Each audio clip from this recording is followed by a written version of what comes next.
पास आऊंगी और पहला सवाल ये, लगातार ये आरोप लग रहे हैं प्रधानमंत्री नरेंद्र मोदी की तरफ से विपक्ष के ऊपर, कांग्रेस के ऊपर, कि लगातार बांटो और राज करो की जो रणनीति है, जो एजेंडा है, इसको लेकर क्यों लगातार काम किया जा रहा है? क्यों लोगों को बांटने का काम किया जा रहा है?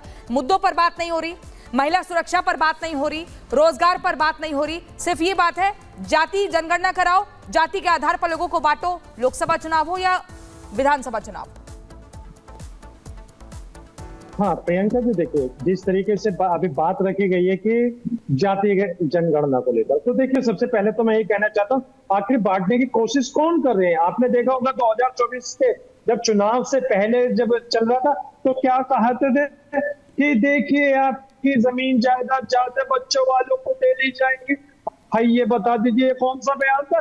और उसी के साथ साथ जब मैं एक चीज और बता दूं, ये कहते थे कि 2 करोड़ प्रतिवर्ष नौकरियां देने का वादा करते थे, लेकिन 2 करोड़ प्रतिवर्ष नौकरियां तो इन्होंने दी नहीं। इनके लगभग 10 साल पूरे होने के बाद 11वां साल लग गया है, तो अभी तक इन्होंने 2 करोड़ नौकरियां नहीं दी है। और इन्होंने कहा था कि अब भारत को स्मार्ट सिटी देंगे, अभी तक स्मार्ट सिटी नहीं मिल पाई है। और बात जब हम इनसे स्मार्ट सिटी की करते हैं तो ये कहते हैं कि हमने 80 करोड़ लोगों को भारत के अंदर राशन दिया है, यानी रोजगार की जगह आप राशन की बात करते हैं। आपने 80 करोड़ भारत की जनता को आपने भिखारी बनाने की कगार पे ला दिया। कोरोना काल के अंदर जो कंपनियां बंद हुई थी, अगर आप ये मानते हैं ना कि वो मुद्दों की बात करते हैं, आप मुद्दों पर सवाल उठाइए ना, फिर आप बताइए, उनका रिपोर्ट कार्ड लेकर पहुंचिए कि आपने ये वादे किए थे, ये पूरे नहीं किए।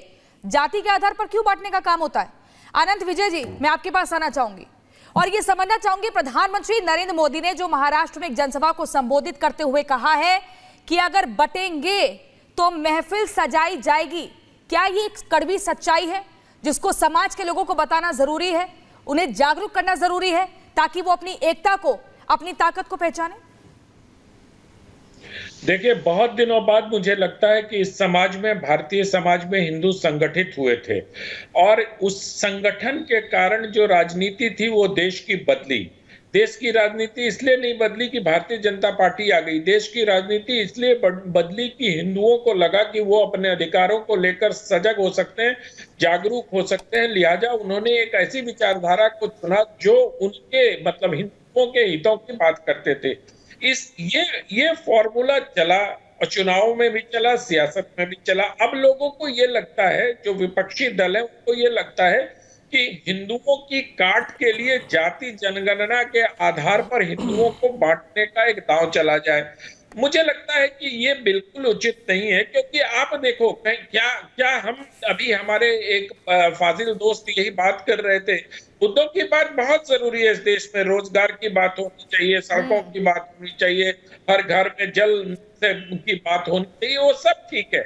लेकिन इसके साथ क्या हम कभी बात करते हैं कि हमने अंसारी को ये दे दिया, हमने मिर्जा को ये दे दिया, हमने सैयद को ये दे दिया, या इन लोगों ने ये काम किया? दरअसल हुआ क्या, स्वाधीनता के बाद से ही एक ऐसा माहौल इस देश में बनाया गया कि आप हिंदुओं को एक ब्लॉक के रूप में नहीं देखते, जबकि मुसलमानों को एक ब्लॉक के रूप में देखते हैं।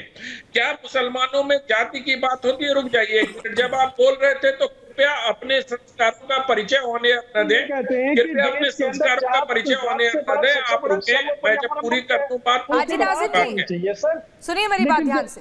हाजी नाजिम जी, मैं इस डिबेट को ना इस शोर में बटने नहीं दूंगी, तो आप अपनी बारी का इंतजार करिए। आपने बोली है सब सुन रहे थे। मैं सिर्फ इतना कह रहा हूं कि हर जगह बांटने का काम करते हैं आप।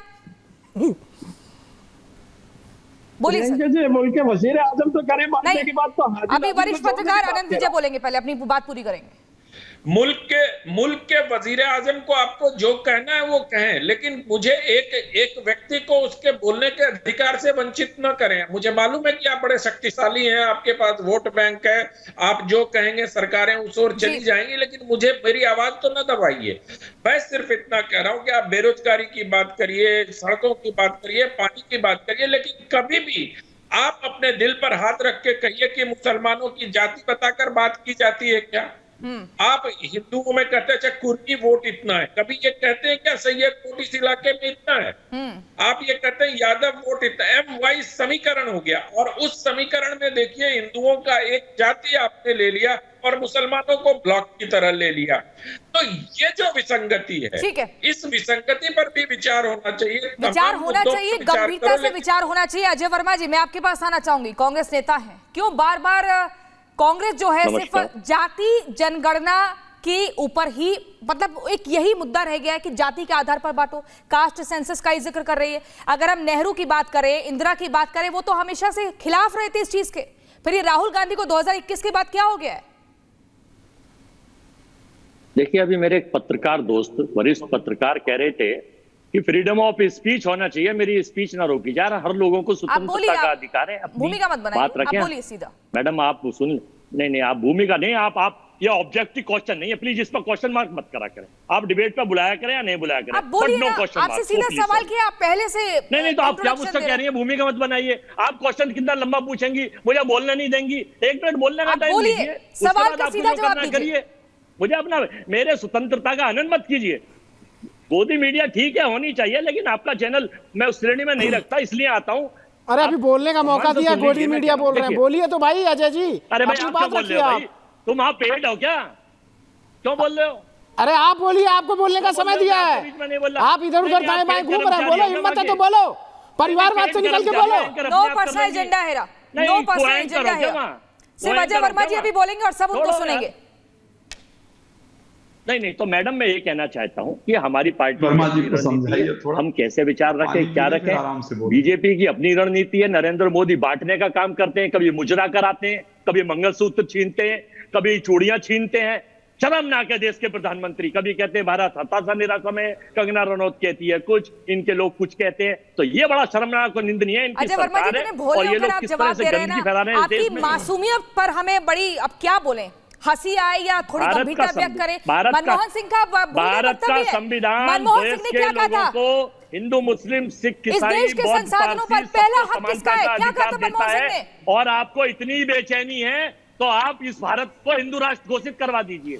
अरे भाई, हिंदू राष्ट्र से क्या समस्या है क्या आपको? हिंदू राष्ट्र से कोई समस्या है आप बताइए। लगातार आप लोग हिंदुओं से ही आपको ईर्ष्या होती है, सनातन को आप लोग गालियां करते हैं, कमाल करते हैं आप। अजय वर्मा जी यहाँ पर भी है सनातन वाली पार्टी के लोग, ये प्रज्वल रेवन्ना के समर्थन। अजय वर्मा जी, मैं दोबारा से आपको मौका दे रही हूँ, आप मुद्दे पर रहिए, मुद्दे से भटकने का या भटकाने का प्रयास मत करिए, सवाल का जवाब दीजिए। मेरा सवाल ये है, राहुल गांधी ने अभी हाल ही में हिंदुओं का अपमान किया था और कहा था कि मंदिर में, राम मंदिर में नाच गाना हो रहा है, आपको वो याद नहीं आता? आपको मनमोहन सिंह का बयान याद नहीं आता जो कह रहे थे इस देश के संसाधनों पर पहला अधिकार किसका है? कोर्ट ने फटकार लगाई है और बार्क ने कहा है कि चैनल पर नफरती भाषण ना फैलाएं, देश की सरकार नफरत ना फैलाए, सोशल फैब्रिक कायम रखे, सामाजिक समरसता खत्म ना करे। प्रधानमंत्री का कितना निंदनीय बयान है, बटेंगे तो कटेंगे, यही काम कर रहे हैं। और इनका तमाचा हरियाणा में पड़ेगा और जम्मू कश्मीर में पड़ेगा, महाराष्ट्र में पड़ेगा, झारखंड में पड़ेगा, अभी अयोध्या में पड़ा, अभी बद्रीनाथ में पड़ा। इनको सारी जगह भगवान लोकसभा में आपको पड़ा है झन्नाटेदार, 100 के नीचे है, 100 के नीचे रह गए, 99 100 के नीचे रह गए मित्रों। तीसरी बार मित्रों, तीसरी बार भी आप 99 पे ही रह गए।